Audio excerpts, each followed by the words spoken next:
Awurade nsuro gyina pintin woko ama nkunimdie ma enhyira bi ani wa wotan ni ho animunyam bi ani wa wotan ni ho abrabɔ na yɛbɔ no nsuro gyina pintin face your fears ade ma usuro wa abrabɔ mu no saa de ni face no wo face ni pe obeye free nyame yadoma me ba Ghana ye hyehyɛ program bi a yato no din face your fears adia ema usuro adia ehuni hunawo ewa brabom adia ehuni hunawo ewa wababom adia bi ehuni hunawo daye bi ehuni hunawo no esese wo face saade no you need to face your fears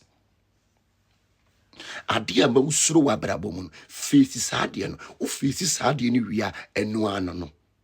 so tiasi adia ema usuro wa brabom no wo face saade no wia eno ano no face your fears.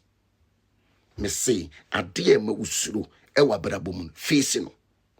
u face wie pe no baka woya na ma wani na ho